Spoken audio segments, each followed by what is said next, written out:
diçka ndryshim apo jo, është evidente që duhet ketë ndryshim. Duhet ketë fitues të zgjedhjeve dhe duhet ketë koalicion për zgjedhje. Presni që të ndodhë realisht, presni që të ketë një fitues. Unë po besoj që për zgjedhjet e ardhshme pa tjetër që duhet me pas koalicion programor para zgjedhor. Dhe marrëveshje të nënshkruar të këtij koalicioni. Po partitë janë këto që janë, çka mund të ndryshojnë? Por unë besoj që qytetarët... Derisa kanë këto qëndrime. Unë besoj që qytetarët e Kosovës janë vetëdijsu që duhet me dalë në zgjedhje.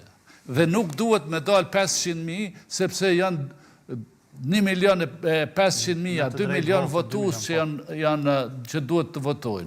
Pra duhet të votojmë jo me inate për hir të Albinit, ose shkojmë të votojmë se duhet Albinit, ose për hir të Memlit, ose për hir të Abdigjikut, ose të Ramushit, por duhet të testojmë paraprakisht çka po ofrojnë këto parti. Na po themi, a mujmë me u bashku? Pse nuk mujmë ne me u bashku me një program para zgjedhor e dojmë pas zgjedhor? Sepse i kemi pas 5 parti me 5 kandidat për kryeminist, dhe s'është në rregull kjo punë. Sepse me ligj për zgjedhjet, me kushtetut, nuk lejohet ai koalicioni pas zgjedhor, dhe kjo është gabim. Kjo është gabim. Koalicione duhet të bile fusha kur krijohen koalicionet dhe miratohen programet e partive, unë po flas për në vendet demokratike, jo në vendet ku s'ka demokraci politike edhe ku akoma janë duke u mësu. Por pas zgjedhjeve vendosin dhe është një formulë, s'ka tjetër. Në qoftë se jemi koalicion, e bojmë koalicionin dhe merremi vesh edhe për kryeministin, edhe për gjitha të tjerat me radhë. Në qoftë se nuk ka koalicion, një vot më shumë, po e vazhdojmë në zgjedhjet e ardhshme, në qoftë se s'ka koalicion para zgjedhor, një vot më shumë e bllokon Kosovën çuçi ka blloku ky që 8 muaj ditë.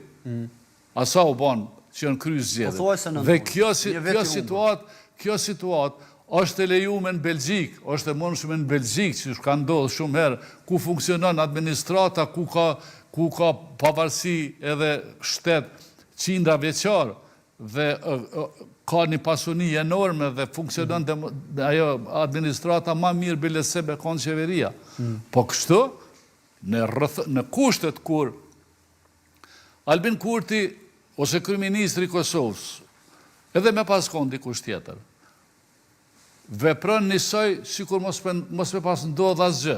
Në rrethonat e tjera, qeveria para zgjedhjeve nuk ka drejt dhe deri sa të formohet qeveria tjetër me marr asnjë vendim që ka të bëj me shfrytëzimin e buxhetit, me problemet e tjera të cilat mund të krijojnë edhe korrupsion, edhe shkelje të ligjeve. Dhe çështja tjetër, në qoftë se ne vazhdojmë në zgjedhjet e ardhshme me pranu që po hymë me Albin Kurtin si kryeministër në detyrë dhe t'i shfrytëzoj ai krejt resurset e qeverisë së Kosovës, krejt çka ka në mundësinë e vet dhe të merr vendime dhe gjatë fushatës të caktuar. Shiko, nuk ndodh, nuk janë këto partitë Kosovës. Nuk janë këto partitë Kosovës se nuk e çojnë në gjykatë kushtetuese edhe në prokurori ndamjen e ndihmave për studentët të buxhetit Kosovës në fushat zgjedhore. 5 ditë pa u kry zgjedhjet, ti jep ndihma 100 miliona euro. Po a jemi në veti kështu, as jemi në veti. Pse kështu duhet me ndodhë? A ndodhë diku në botë? Jo. Socialiti edhe